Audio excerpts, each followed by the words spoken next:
नमस्कार, KTV news में आपका स्वागत है। मैं हूं स्तुति और आइए एक नजर डालते हैं शहर की प्रमुख सुर्खियों पर। मुख्यमंत्री ने दुनिया के सबसे लंबे यात्री क्रूज और गंगा तट पर बनी टेंट सिटी का किया उद्घाटन। रविदास घाट पर आयोजित समारोह में प्रधानमंत्री ने वर्चुअली की शिरकत।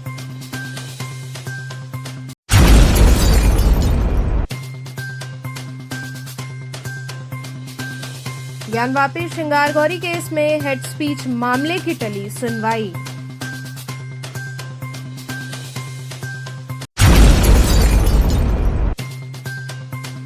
उत्तर प्रदेश भाईचारा कमेटी द्वारा बच्चों को पतंग व देसी मंजा देकर चाइनीज मंजे के बहिष्कार की हुई अपील।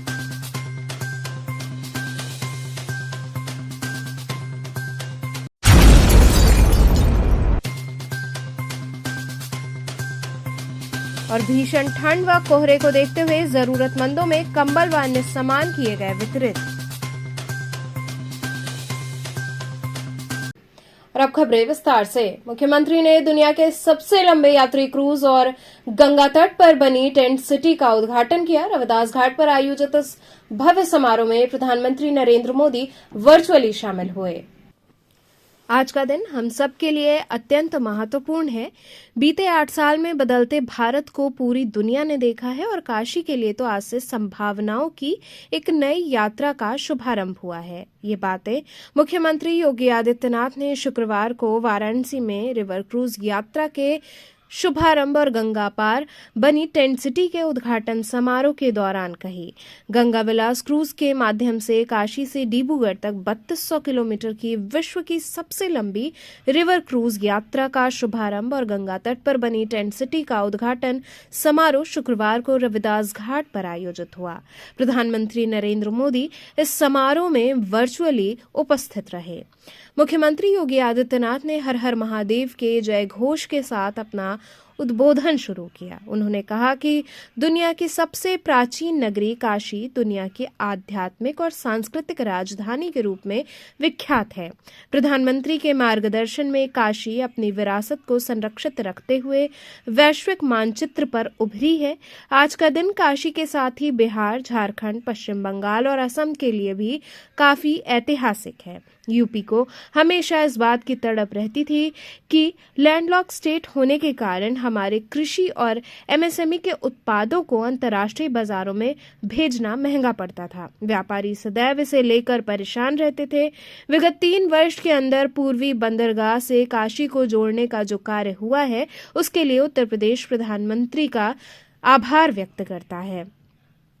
मुख्यमंत्री ने एमवी गंगा विलास क्रूज के शुभारंभ को काशी में पर्यटन के नए युग की शुरुआत बताया।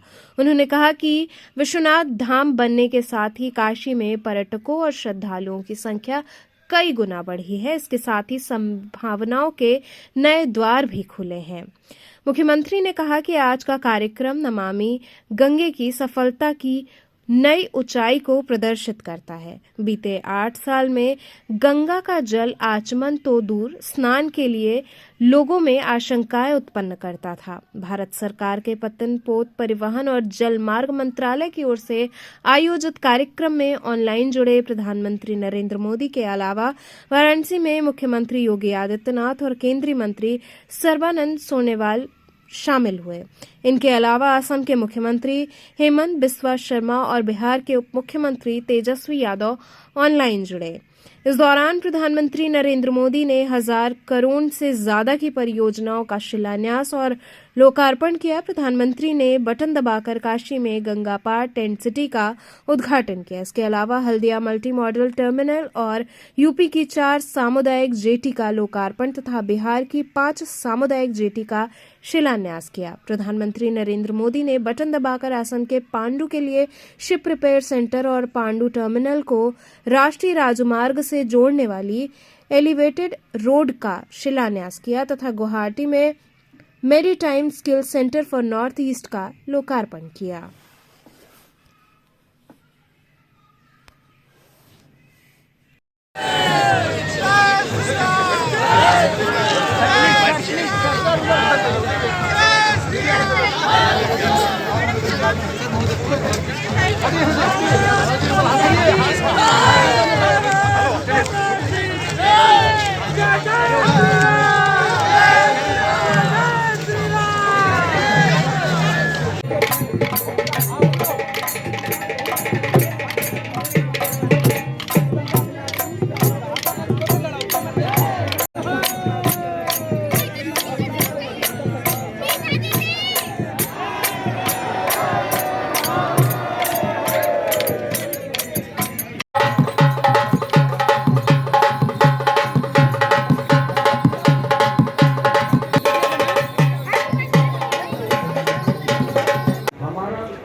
जी मार्केटिंग को देखने का सौभाग्य मिलेगा और हमारा साई नगरी काफी देखने का सौभाग्य मिलेगा। मैं प्रधानमंत्री जी को ये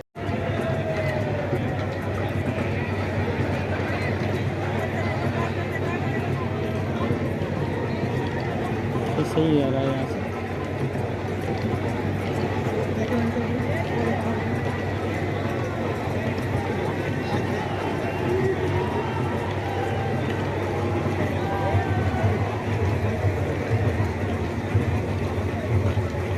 ये बनारस से और डिब्रूगढ़ तक जाएगा। 3200 किलोमीटर की यात्रा है। 2400 जो है इंडिया में, बाकी बांग्लादेश में है।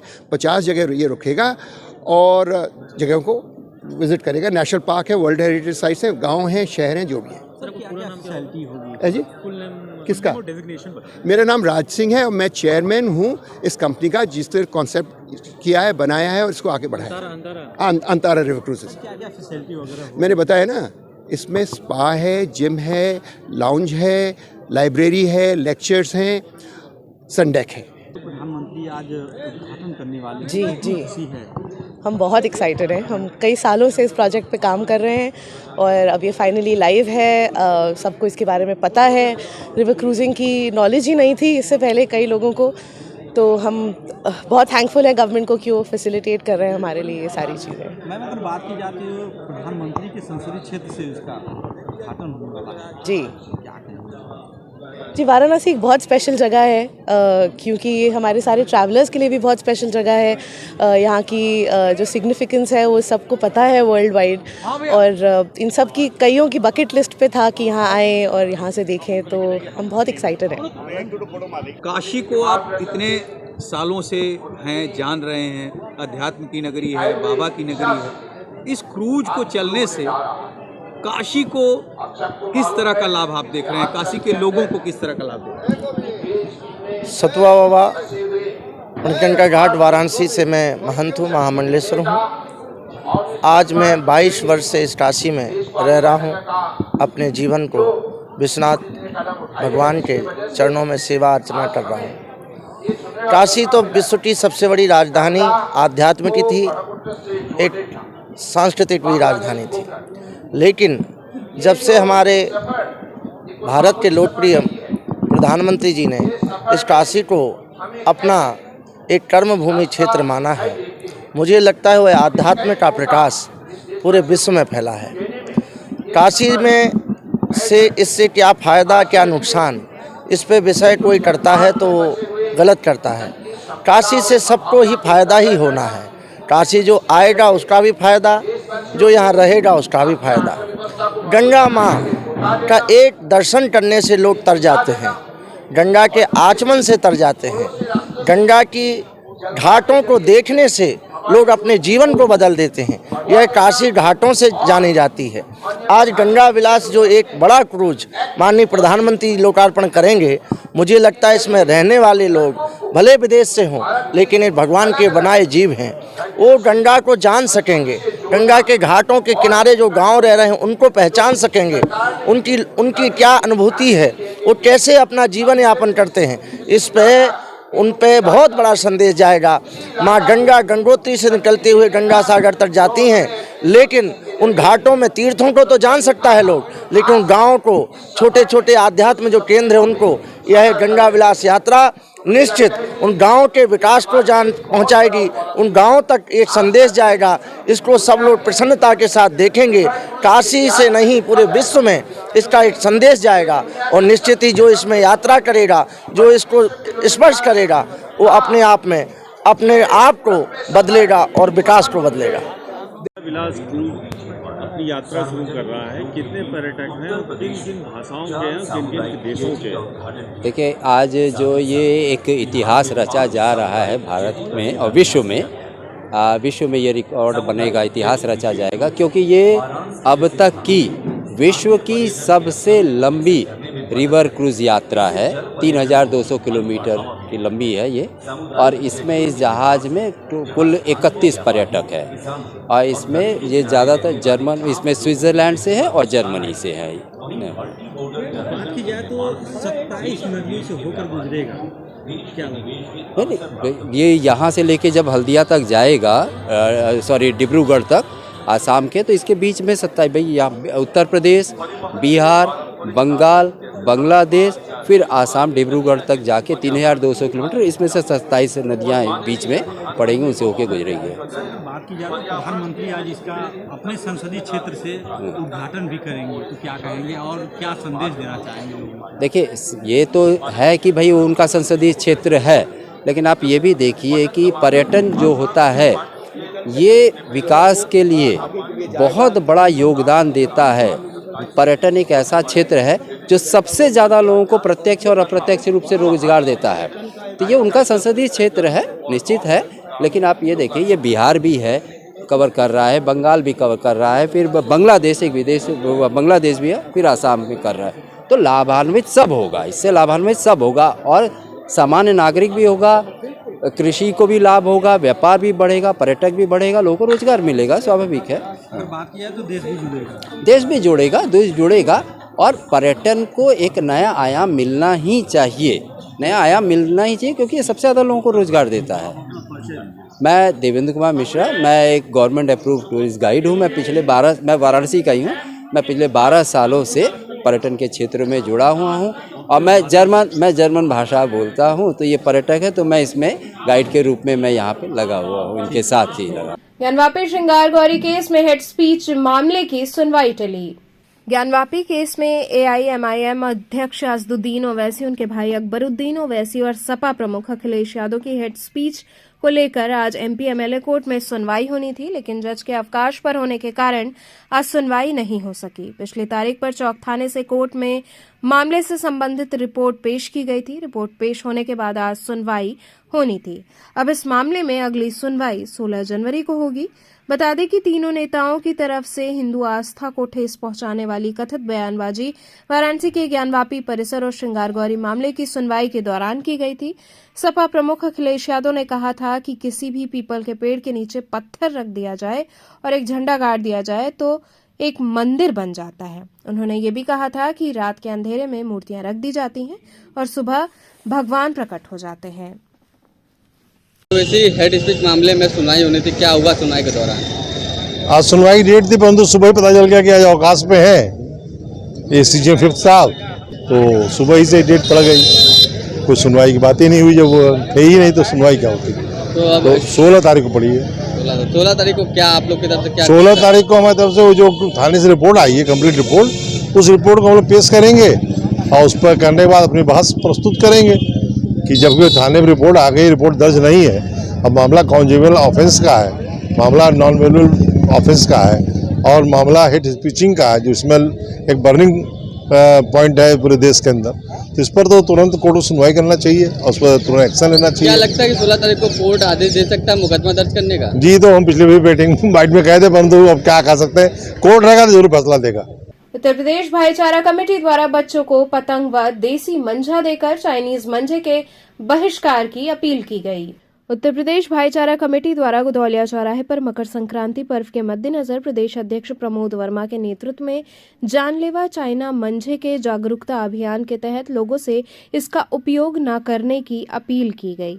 सदस्यों ने कहा कि चाइना मंझा से पतंग न उड़ाएं, चाइना मंझा से मनुष्य और पशु पक्षी की जान बचाना हमारा कर्तव्य है।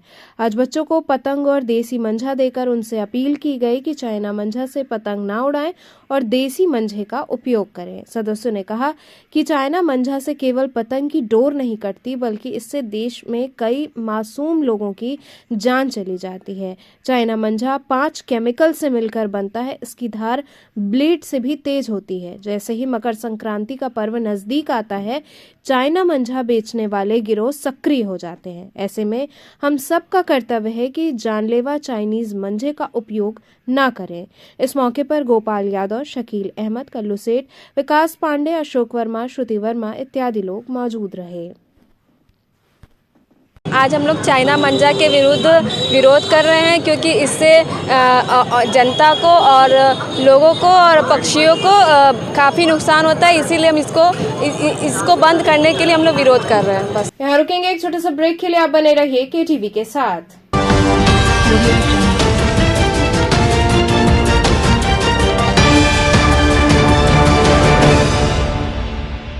खबरों से जुड़े रहने के लिए हमारे चैनल KTV वाराणसी को सब्सक्राइब करें और लेटेस्ट अपडेट्स के लिए बेल आइकन को प्रेस करें।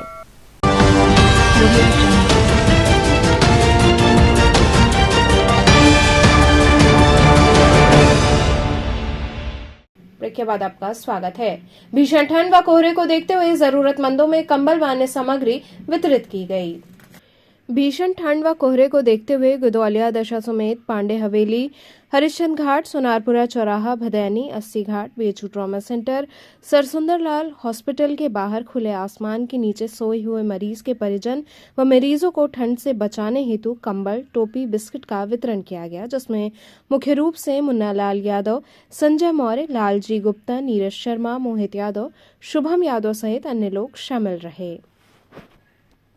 मैं इस ठंड में इस तरीके का जो ठंड पड़ रहा है, खुले आसमान के नीचे लोग देखने में आया कि पेपर बिछा करके सोए हुए। सामाजिक संगठन उनको कंबल तो दान देता है लेकिन बिछाने के लिए कुछ नहीं देता। तो मुझे बाबा विश्वनाथ मानपुरा से प्रेरणा मिली कि ये इन लोगों को कम से कम इस ठंड से बचाव के लिए बिछाने के लिए व्यवस्था किया जाए। उसके तहत मैं मैट, कंबल, टोपी, बिस्कुट और पानी, इन चीज़ों का मैं वितरण कर रहा हूँ। आगे क्या योजना है? आगे ये जब तक ये ठंड पड़ेगी, मेरे नज़र में जितने इस तरीके के खुले आसमान के नीचे सोए लोग मिलेंगे, असहाय लोग मिलेंगे, उनको मैं बांटने का काम करूंगा। अन्य सामाजिक संगठनों से भी अपील करूंगा कि कंबल के साथ साथ उनको सोने के लिए भी कोई व्यवस्था करें। नेताजी किस किस क्षेत्रों में आपने ये बांटा है? मैं ये दशा समेत गोदौलिया, जंगमबाड़ी, पांडे हवेली, सोनारपुरा, हरिश्चंद्र घाट, भदैनी, 80 घाट, हेरिटेज, मैं सब जगह बांट रहे हैं। तब बीएचयू, सरसुंदरलाल हॉस्पिटल, इन जगहों पे लगभग 150 कंबल व मैट मैं कल अभी तो बांटा, और आगे बाबा विश्वनाथ मानपुरा की इच्छा हुई तो और मैं इसको भव्य तरीके से चलाने का प्रयास करूँ। विश्वनाथ धाम में गंगा विलास क्रूज की रवानगी की पूर्व संध्या पर विशेष आयोजन किए गए। मुख्यमंत्री योगी आदित्यनाथ गुरुवार की देर शाम काशी विश्वनाथ धाम पहुंचे। इस अवसर पर गंगा विलास क्रूज की रवानगी की पूर्व संध्या पर विशेष आयोजन हुए। विश्वनाथ धाम के चौक में सुसज्जित मंच से प्रख्यात पार्श्व गायक शंकर महादेवन ने काशीपुराधिपति का आह्वान किया। यह आह्वान क्रूज से रवाना होने वाले पर्यटकों की मंगल कामना के लिए भी था। वाद्य यंत्रों की गूंज उनकी आवाज को विस्तार दे रही थी। यह विस्तार ललिता घाट स्थित धाम के गंगा द्वार से होते हुए जैसे मां जानवी तक था। घाट से टकराती पवित्र जल की लहरें जैसे संगीत के आरोह अवरोह को मानव वातावरण की अनंत यात्रा की सहगामिनी बन रही थीं। शंकर महादेवन के कंठ से निकले शिव तांडव, गंगा अवतरण सहित अन्य भक्ति गीत से न केवल श्रोता बल्कि पूरा धाम गुंजायमान रहा। इस ऐतिहासिक कार्यक्रम में मुख्यमंत्री योगी आदित्यनाथ, केंद्रीय कैबिनेट मंत्री सर्बानंद सोनोवाल, केंद्रीय राज्य मंत्री साध्वी निरंजन ज्योति समेत अन्य गणमान्य उपस्थित रहे। वहीं विदेशी मेहमान भी इन भक्ति गीतों पर झूमते दिखाई दिए। इस मौके पर मुख्यमंत्री योगी आदित्यनाथ ने कहा कि प्रधानमंत्री के नेतृत्व में काशी अपनी पुरातन आत्मा को बनाए रखते हुए वैश्विक मंच पर स्थापित हुई है।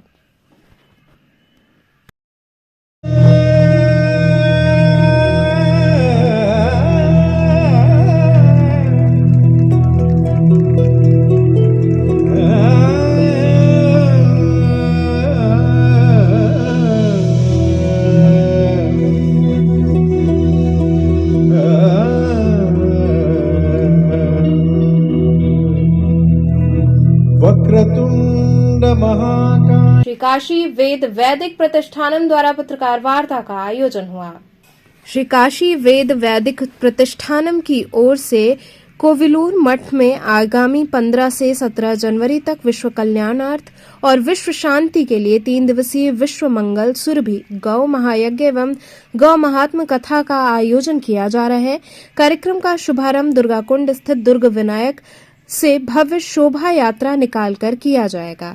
इस बात की जानकारी उपाध्यक्ष डॉक्टर अभय राम सन ने पत्रकार वार्ता के दौरान दी।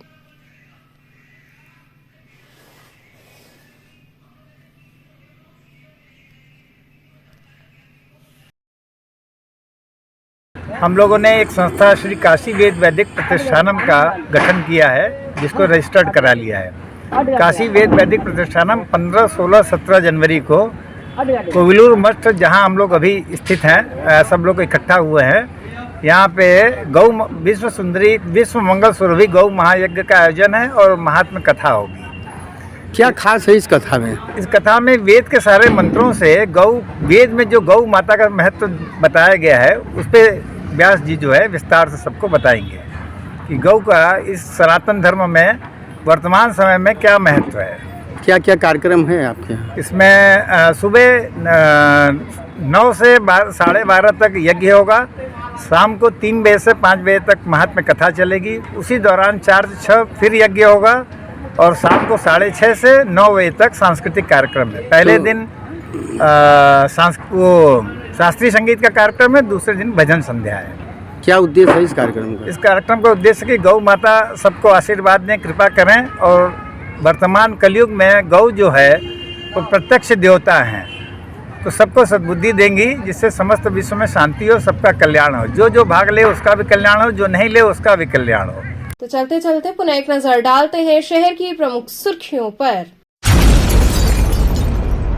मुख्यमंत्री ने दुनिया के सबसे लंबे यात्री क्रूज और गंगा तट पर बनी टेंट सिटी का किया उद्घाटन। रविदास घाट पर आयोजित समारोह में प्रधानमंत्री ने वर्चुअली की शिरकत।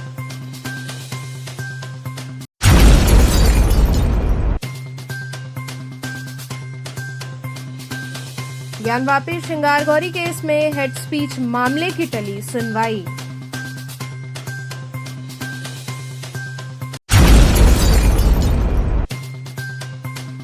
उत्तर प्रदेश भाईचारा कमेटी द्वारा बच्चों को पतंग व देसी मंजा देकर चाइनीज मंजे के बहिष्कार की हुई अपील।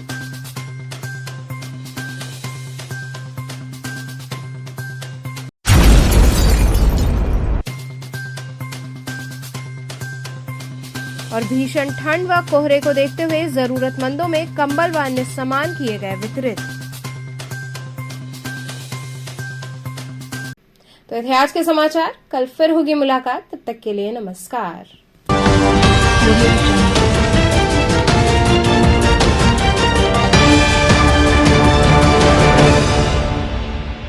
खबरों से जुड़े रहने के लिए हमारे चैनल KTV वाराणसी को सब्सक्राइब करें और लेटेस्ट अपडेट्स के लिए बेल आइकन को प्रेस करें।